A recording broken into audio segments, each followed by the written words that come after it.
기쁘다 감사합니다.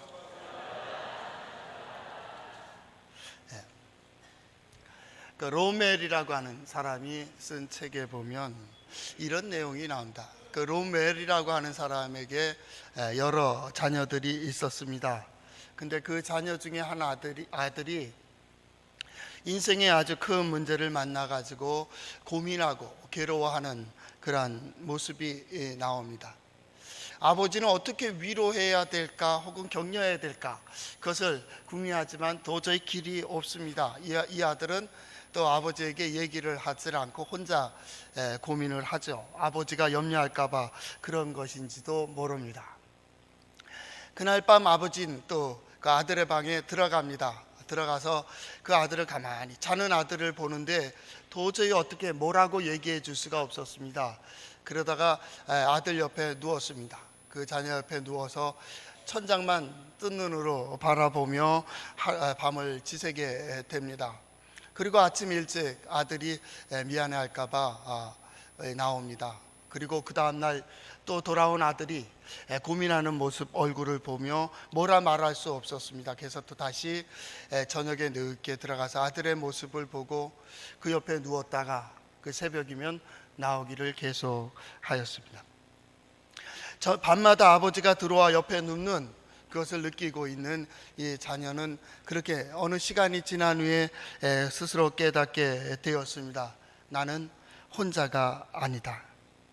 나만을 생각할 때가 아니다. 나를 사랑하는 사람, 아버지가 계시다라는 생각을 하고 거기서 다시 용기를 얻고 새로운 인생을 시작했다라고 하는 이야기입니다. 우리가 인생에 여러 가지 어려운 일들이 있고 힘든 일이 있을 때 묵묵히 바라보시고 혹은 나를 그 마음으로 감동시키시는 하나님의 역사가 있기에 우리는 은혜를 얘기하게 되고 오늘 예배하게 되는 것이죠. 이 시간 하나님의 말씀을 듣고 또 말씀 가운데서 새로운 결단과 소망이 있기를 바랍니다. 한번 따라해 볼까요? 하나님의 말씀인 성경은 나의 신앙이요 고백입니다. 주여 내게 무슨 말씀을 하려 하시나이까? 내게 무슨 말씀을 하시든지 그대로 하리이다. 그대로 해서 하나님께서 우리를 인도해 주시는 대로 역사해 주시는 대로 받아 누리는 우리 성도들 될 수 있기를 바랍니다. 우리의 삶, 우리의 인생에 보면 굴곡이 있을 때가 있습니다. 그리고 그때마다 우리는 스스로 무엇인가를 깨달아 가게 되죠. 미가서 짧은 7장까지로 되어 있지만 우린 계속 그동안 보는 가운데 역사는 그 어려운 상황 혹은 편안한 상황은 필수적인 조건에 의해서 필수적으로 이루어진다라는 교훈을 얻게 됩니다. 반드시 그런 상황 속에서는 그럴 수밖에 없는 그런 상황이 된다라는, 하지 말아야 될, 가지 말아야 될 그 길 속에서는 반드시 고난과 환난이 있다라는 거죠. 또 해야 될, 또 서야 될 그 자리에서는 하늘의 복과 또 평안을 얻게 된다 하는 일반의 법칙이기도 합니다. 그래서 우리는 하나님의 말씀을 보면서 이 위기 속에서, 어려움 속에서 과연 우리는 어떻게 살아가야 될까? 혹은 내 어려움, 이 문제, 상황, 이 시간들을 어떻게 볼 것인가 하는 것을 자꾸 믿음의 눈으로 조정해 가는 거죠. 그래서 하나님의 말씀을 듣고 하나님의 말씀을 읽고 그 말씀으로 세상을 보고 자기 인생을 보고 그리고 분석하는 분석력을 자꾸 길러 나가게 되는 것이죠. 미가야 선지자가 처한 이 상황 역시도 그렇게 좋은 상황은 아닙니다. 사회적으로, 정치적으로, 심지어 종교적으로도 타락한 그러한 세상이었습니다. 사회적으로는 부정이 만연해 있었고요, 집권자들과 지도자들은 이기적인 욕심을 가지고 심지어는 그 모든 것을 빼앗는 그러한 일들도 성경에 기록이 되어 있습니다. 도저히 소망을 가질 수 없는 그 상황, 심지어 하나님께 예배한다고 하는 이 하나님의 백성들 역시도 우상을 숭배하고 있고 그 우상은 여러 우상들이라 그 우상을 나열한다 할지라도 몇 시간에 거칠 정도로 참으로 많은 우상들을 가지고 있습니다. 그리고 여기다도 제사를 지내고 저기다도 제사를 지내고 자기 마음에 흡족한 대로, 내 마음에 드는 대로 거기에 대해서 제사를 지내는 우상 숭배가 만연했습니다. 그것은 이기적인 욕망을 더 키우는 그러한 상황이기도 했습니다. 하나님께서 도와주시려고 해도 도저히 도와줄 수 없는 상황에까지 이스라엘 백성들은 마지막 선택을 하게 되는 것이죠. 그래서 이스라엘 백성들이 바벨론에 의해서, 아수르에 의해서 멸망을 당하게 됩니다. 포로로 끌려가기도 하고 이산, 흩어지는 그러한 경험을 하게 되고, 본국에 남아있는 그 백성들은 식민을 경험하게 되는 것이죠. 그것은 비단 이스라엘 역사만이 아닙니다. 모든 역사에 이런 고난은 이런 비슷한 상황을 가지고 있습니다. 부정과 부패가 우상이 숭배하고 종교가 형식화되고 말입니다. 이기주의가 되고 욕망주의가 되고 가정은 파괴되고 누구도 책임지지 않으려고 하는 그 상황 속에 결국은 나라까지 망하는 그러한 상황이 되는 것이죠. 그리고 우리의 당한 그 고난 속에서 선지자는 고백한다. 이 모든 것은 죄의 결과라고. 그래, 이 고난을 받는 것은 맞다, 그 말입니다. 그러나 이 고난의 끝에 소망이 있느냐 없느냐는 참으로 중요한 것. 오늘 우리의 상황은 이유불문하고 우리의 선택의 결과입니다.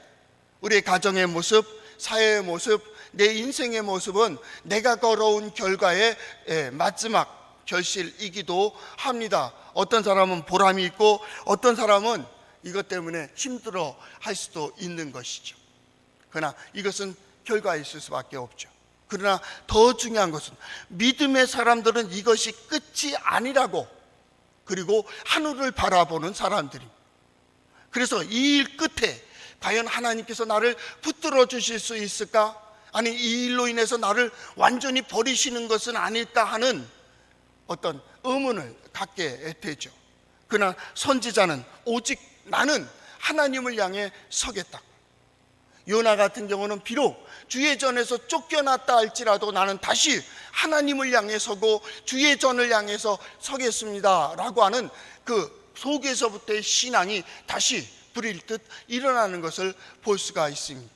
어려운 상황 속에, 어려운 환경 속에 살아가는 우리 성도들 마음속에 하나님을 향한 신앙이 다시 불일 듯 일어날 수 있기를 바랍니다.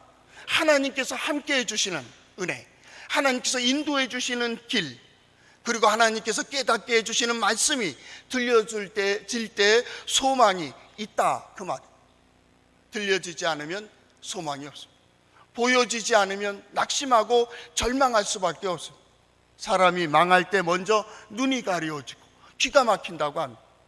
누구의 말도 듣지 않습니다. 좋은 말도, 선한 말도, 자기에게 유익한 말도 들려지지 않습니다. 오직 자기의 생각과 경험이 절대화될 때 그 사람은 망할 때가 됐다, 그 얘기입니다. 또 사람들은 말하기를 선한 사람 옆에서는 선한 일들이 이루어지고 악한 사람들 옆에서는 악한 일이 이루어진다고. 심지어 우리 선진들은 금묵자, 흙이고 묵을 가까이 하면 흙이 더러운 검은 것이 묻게 되고, 적묵자, 근적자는 적이라고 했어요. 빨간색을 가까이 하면 빨간 물감이 들 수밖에 없다라는 얘기죠. 무엇을 가까이 하느냐, 그 말이죠. 어떤 사람이 심리학적으로 이렇게 분석해 보는 거 보니까 어떤 아주 가까운 사람이 좋은 일이 벌어지면 60%의 영향력을 받는데, 그래서 이 사람의 마음이 소망이 생기고 기쁨이 생기고 그러다 보니까 얼굴도 펴지고 그러다 좋은 일들이 또 그에게도 이루어진다, 그런 결과를 발표했어요.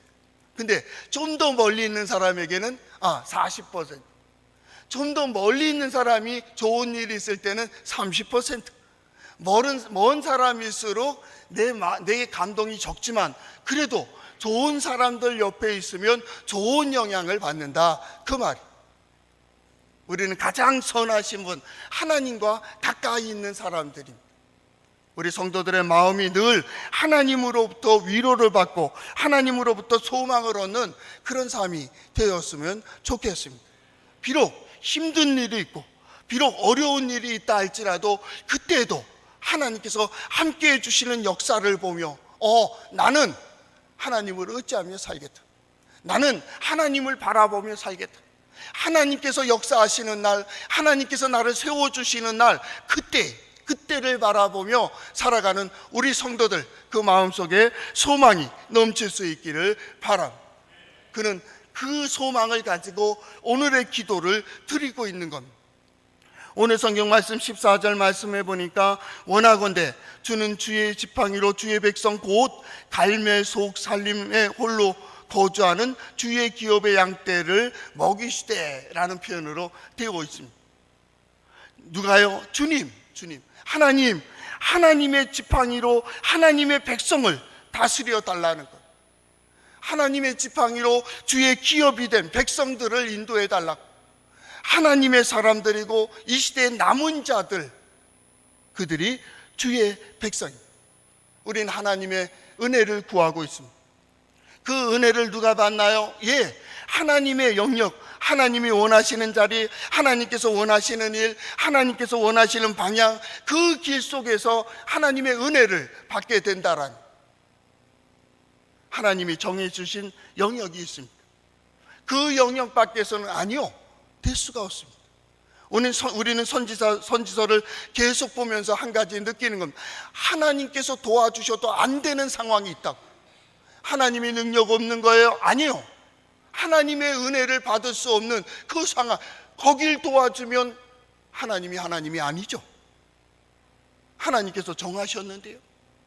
하나님께서 정하신 길, 그 자리 외에는 안 된다. 거기에 서라고, 거기에 있으라고, 그 일을 하라고. 그래서 우린 그런 질문도 했잖아. 이거 복 받을 일인가? 이렇게 살면 하나님의 은혜가 있을까? 스스로 질문해 볼 필요가 있어요. 하나님의 뜻이 무엇입니까? 라고 묻는다면 다시 한번 반문해서 반대급부로 과연 내가 하나님의 복을 받을 만한가? 스스로 점검하라. 만약에 그렇지 못한다면 왜? 진정 하나님께서 원하시는 자리가 어디예요? 하나님께서 진정 내가 가야 될 길이 무엇이라고 얘기합니다. 신앙은 그 보여주시는 대로, 들려주시는 대로 결단하고 나아가는 데에서 하나님의 은혜를 경험하기 때문입니다. 그것은 아주 중요한 일입니다. 나라가 망하고 포로로 끌려가고 이산이 되고 식민이 된 그 상황 속에서도 하나님을 바라볼 수 있는 이유는 바로 그것입니다. 회복이라고 하는 그 상황이 되어지는 거죠. 어려운 상황 속에서 사람들은 개혁이라는 것을 합니다. 우리는 개혁해야 되죠. 어려운 일들이 있으면 껍질들, 폼들, 비본질적인 것들이 하나둘 떠나가는 것을 느끼게 됩니다.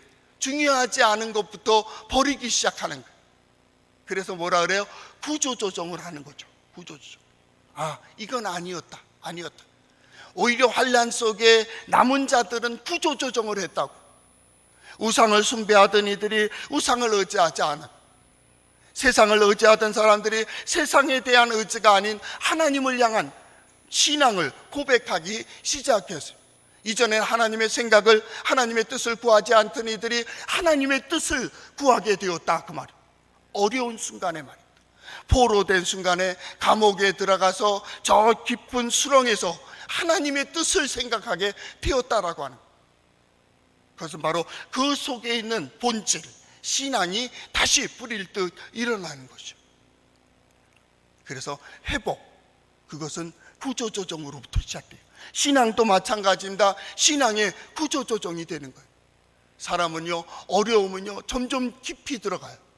그런데요, 회복될 때 보면요, 저 깊은 곳에 깔아앉아 있던 가장 값진 것으로부터 회복이 된다. 여러분 인생에 가장 값진 것이 무엇입니까? 하나님은 그걸 건드리는 거예요. 가장 선한 것, 가장 의로운 것, 가장 본질적인 것을 건든다고요. 우리 신방이라는 거 하잖아요. 대체로 기쁠 때 기쁜 집도 가지만 어려운 상황에 있는 사람들을 찾아가기도 합니다. 그 찾아가서 이제 신방을 하며 얘기할 때 신방의 본질이 뭡니까? 그 사람 위로하고 격려, 그럴 수도 있죠. 그냥 단지 괜찮아 그걸로 위로하는 겁니까? 그게 신방은 아니잖아. 신앙인의 공동체에서의 교제라는 것은 뭐냐면 따라앉아 있는 애들의 그 본질, 가장 깊은 곳에 있는 신앙을 건드는 거예요. 신앙을. 그 신앙의 가장 큰 위로가 뭐예요? 지금도 하나님 너와 함께 하셔. 지금도 함께 하고 계셔. 이렇게 어려운데 지금도 널 위해서 준비하고 계시다고. 그리고 지금도 그러니까 우리를 보냈지. 잘 딛고 일어나라고. 딛고 일어서기만 하면 하나님이 잡아주실 거야. 발걸음을 옮기라고. 그러면 하나님께서 길을 여신다고. 마치 이스라엘 백성들이 홍해의 발을 내딛는 그러한 것처럼, 요단강의 발을 내딛는 것처럼, 광야의 걸음걸음마다 하나님께서 그 길을 인도해 주신 것처럼 지금은 나는 장벽같이 앞이 막혀졌고, 지금은 앞을 볼 수 없는 어두움일 수도 있고, 무엇을 분별할 수 없는 혼란에 있다 할지라도 어떻게 해요? 이 속에서 역사하고 계시는 하나님의 영의 인도하심을 따라 움직이기 시작하는 거예요. 세상 모든 사람들은 안 된다 그렇게 얘기하는 그 순간이 소망이래. 소망. 왜요? 하나님의 영광을 볼 수 있는 소망. 진정 하나님 살아계시고 능력이 있으시다면 세상에 믿지 않는 사람과 다르잖아요. 우리도 지식이 있고 우리도 경험이 있고 우리도 역사가 있고 우리의 생각도 있다고. 그러나 그것은 다른 사람도 가지고 있죠. 플러스 우리는 신앙이 있다고요. 하나님이 있다고요. 똑같은 조건 속에서요. 똑같은 조건 속에서 하나님께서 도와주시고 하나님께서 인도해 주시는 이들이 어떤 역사를 만드는가는 오히려 환난의 때 영웅이 나오는 것처럼 환난의 때 믿음의 효과가 나타나는 거라. 그 길은 우리가 스스로 갈 수 있는 길이 아닙니다. 신앙은 오직 하나님입니다. 하나님께 초점을 맞추고, 미가 선지자도 마찬가지입니다. 우리는 14절에서부터 17절까지 읽었지만 지지난주에 우리가 읽었던 7절에서부터의 말씀을 보면 그는 하나님을 향해 섰습니다. 세상의 어떤 기대가 아닙니다. 군사력도 아니고 세상의 경제도 아니고 세상의 어떤 사람도 아닙니다. 하나님을 향하여 자기의 마음 문을 열었습니다. 이 어두운 가운데 하나님께서 나의 빛이 되어주실 것을 확신하였습니다. 하나님께서 나의 빛이 될 것이라고. 이제는 그 마지막 단계에 올라와서 주여 주의 지팡이로 우리를 인도해 주세요. 우리가 누굽니까? 남은 자들이라고. 우리가 누굽니까? 남은 자로서 하나님을 의지하는 자라고. 우리가 누굽니까? 주의 백성이고 주의 사람들, 하나님께서 택한 자, 주의 기업입니다. 하나님께서 인도해 주시는 말입니다. 그 대표적인 예가 바로 14절, 15절로 이어지고 있습니다. 거기에 출애굽 사건이 나오는 거예요. 거기에 뭐라고 되어 있습니까? 내가 애굽 땅에서 나오던 날과 같이 라는 표현을 썼어요. 애굽 땅에서 나올 때 어떤 일이 있었습니까? 우리가 쉽게 표현한다면 10가지 재앙이 있었습니다. 10가지. 마지막 재앙은요, 장자의 죽음입니다. 근데 이스라엘 백성들이, 하나님의 백성들이 있는 그 땅에는 그 어두움이, 죽음의 사자들이 거길 침범하지 않아요.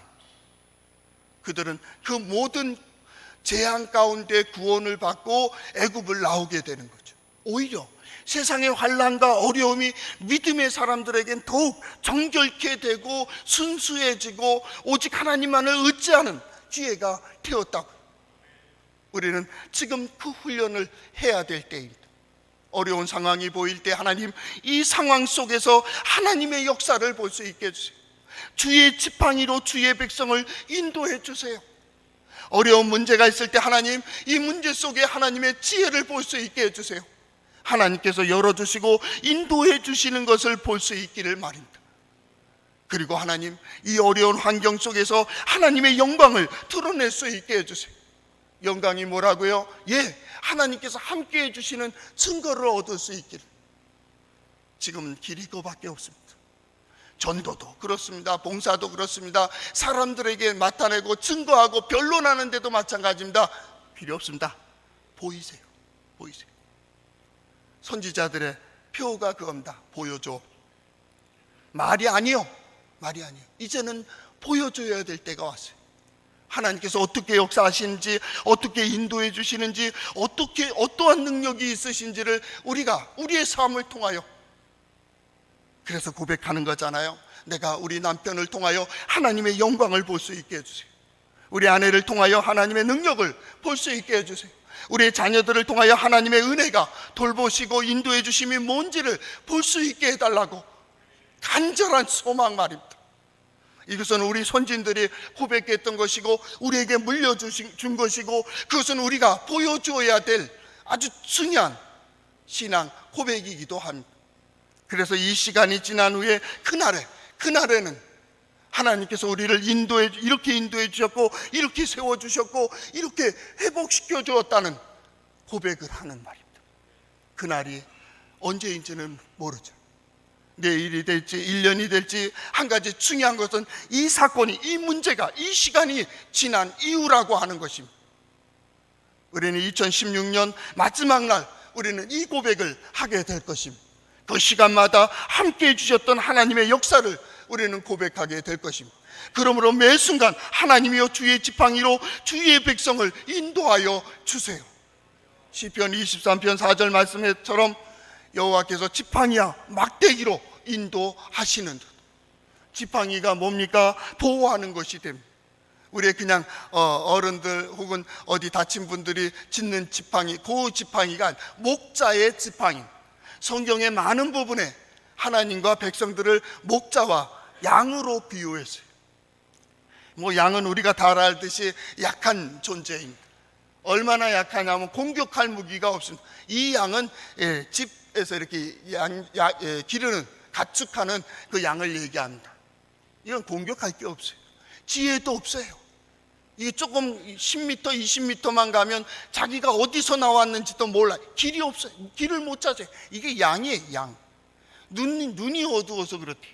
눈이 한 10m 벗어나면 이 물체를 제대로 분별하지 못한대요. 얼마나. 그래서 양들은 서로 이렇게 어려울 때일수록 자꾸 뭉쳐요. 그래서 낯선 곳에 가면 양들은 다 이렇게 옹기종기 뭉쳐 있어요, 이렇게. 그런데 길 갈 때도 마찬가지입니다. 그냥 염소들처럼 막 그냥 가지를 않습니다. 이 양들은 약하기 때문에 서로 의지하고 가는 거예요. 앞에 있는 양의 엉덩이에다가 거의 머리를 대고 갑니다. 그래서 시내산이라든지 아니면 이런 산에 가보면 광야길, 그 마른 땅 아닙니까? 거기에 멀리서 저쪽 산에 보면 길이 이렇게 나와 있어요. 사람의 길하고요, 양떼의 길이 달라요. 그런데요, 양떼들이 수백 마리씩 이렇게 몰려다니는 걸 쉽게 볼 수가 있는데요, 몰려다니는데 뒷꼬리는 넓어요.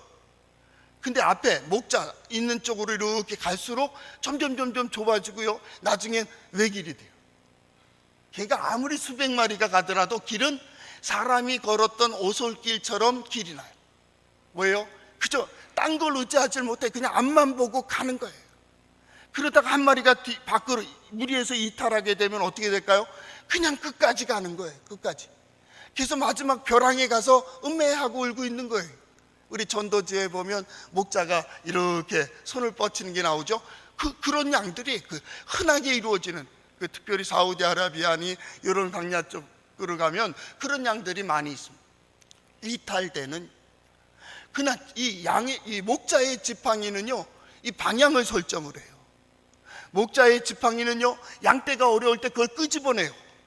구원해주는 그러한 역할도 해요. 때로는 구분을 해요. 너는 이쪽으로, 너는 이쪽으로. 이 목자가 지팡이로 그걸 쳐서 방향을 설정해 주기도 하고 구분을 한다고.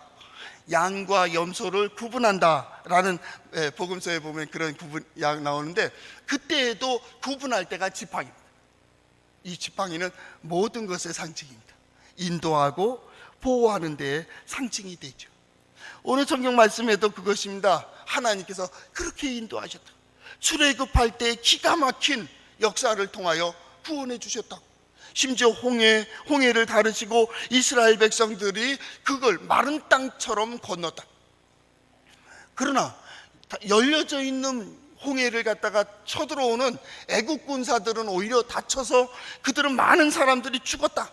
성경은 그 얘기를 하는 거예요. 하나님께서 그렇게 보호해 주셨다. 그렇기 때문에 이 미가 선지자는 주의 지팡이로 주의 백성을 먹이시되 이렇게 여기 보니까 바산과 길르앗에서 먹이시며, 이런 표현을 썼어요. 여기 바산과 길르앗이라는 곳은 물도 있고요, 풀도 있는 곳이에요. 이 광야에는 풀이 잘 안 보입니다. 왜냐하면 자라기가 힘들다 그러는데 광야에도 풀이 있습니다. 풀이 있는데 워낙 마른 땅이기 때문에 풀이 누런 풀이에요. 누런 풀. 그래서 아침에 저녁 동안에 공기가 선선해지면 이슬이 맺혀요. 이슬이. 그 작은 이슬로 새벽 해 뜨기 전에 4시, 5시 정도에 가보면 풀이 있어요. 그런데 해가 떠올라서 30분만 지나도 싹 없어집니다. 참 묘하죠? 색깔이 비슷해서 없어지는 거예요. 두 번째는 뭐냐면 생명력이 그렇게 좋아요. 근데 바산과 이 길르앗 쪽에서는 이런 허런 나무들도 있고 풀도 있어요. 그런데 이 백성들이 어떻게 있느냐면 그 산림 가운데 홀로 있는 양떼처럼 있다 했어요. 주의 백성들이. 그것이 뭡니까? 그렇게 좋은 땅이 있음에도 불구하고 이들이 엉뚱한 데서 길을 찾고 있는 거예요. 그 비유를 세상이 애굽을 의지하게 되고 바알을 의지하게 되고 우상을 숭배하게 했다고. 그런데 더 중요한 거는 갈멜에 이런 표현을 썼어요. 여기 보니까 주의 백성 곧 갈멜에서 그 좋은 땅이 있고 나쁜 땅이 있는데 나쁜 땅에서 헤매고 있는 거예요. 근데 선지자가 갈멜을 얘기할 때는 아주 중요한 의미가 있습니다. 그 갈멜은 바로 엘리야 선지자가 있는 겁니다. 엘리야 선지자와 바알 선지자 450인이 참 하나님이 누구냐를 대결하게 됩니다. 그때 이 엘리야 선지자가 하나님 앞에 고백한 고백이 있습니다. 그 첫 번째는 이스라엘 가운데 여호와 하나님께서 함께 하심을 보여주세요. 하나님께서 우리와 함께 하심을 보여주세요. 이것이 첫 번째 불로 응답하시는 하나님의 첫 번째 신앙 고백이었습니다. 백성들이 다 보고 있는 가운데 고백하는 겁니다. 두 번째, 내가 주의 종인 것을 보여주세요. 내가 지금 하나님의 말씀대로 하나님의 편에 서서 하나님의 뜻을 선포하고 있다라는 주의 종인 것을 하나님 보여주세요. 세 번째는 내가 주의 말씀대로 이 모든 일을 행하는 것을 오늘 우리에게 보여주세요. 저는 오늘 예배를 통하여 갈멜의 양떼들을 인도해 가시는 하나님의 손길을 구한다면 저는 이렇게 기도할 겁니다. 하나님께서 이 예배 가족들 그 가운데 함께 하심을 보여주세요. 또 한 가지는 하나님, 이들이 하나님을 향하여 섰으며 하나님의 사람들임을 하나님 이 시대에 보여주세요. 또 한 가지, 믿음으로 살며 또 믿음으로 고백하며 나가는 그 모든 신앙 고백 속에 하나님 살아계신과 능력 있으심을 보여주세요. 그리고 그 너머에 그날을 또 바라보고 있습니다. 문나라 백성들이 여러 나라가 보고 그들이 어떻게 합니까? 손으로 입을 가리고 길을 막게 될 거라고. 우리 흔히 그런 말 하잖아요. 기가 막히다고. 더 이상 들을 게 없는 거예요. 하나님의 역사가 분명하기 때문에, 하나님의 능력이 너무나도 놀랍기 때문에 자기 눈으로 보고 있다는 그 자체가 자기에게는 저주가 되는 거예요. 어떤 사람에게는 하나님의 은혜와 복이 저주가 되고요, 어떤 사람에게는 하나님의 은혜와 복이 진정한 은혜와 평화를 누리게 되는 것이고요. 그날은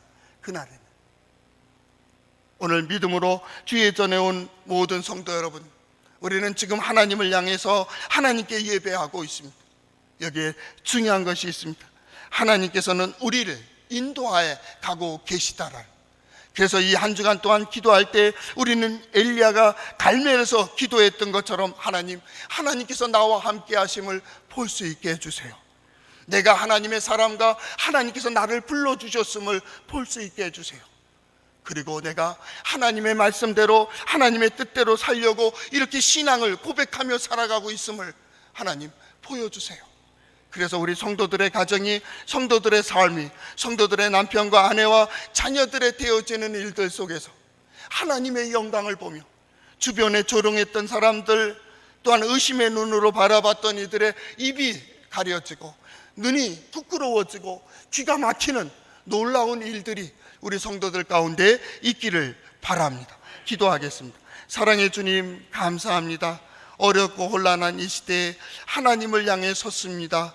바쁘고 분주한 가운데 하나님 앞에 시간과 마음과 정성을 모아 예배합니다. 이것이 저희들의 신앙이요 고백이오니 하나님께서 우리들 가운데 함께 하신과 우리가 하나님 앞에 서 있음과 우리가 하나님 앞에 신앙 고백적으로 살아가고 있음을 보여 주시옵소서. 우리의 삶 속에 하나님의 능력을 보게 하여 주시고 하나님의 은혜를 보게 하여 주시고 그 일로 인하여 우리 성도들의 가정이 회복되고 성도들의 가정으로 인하여 또한 지역이 회복되는 역사가 있게 하여 주시옵소서. 예수님 이름으로 기도하옵나이다. 아멘. 예수의 이름으로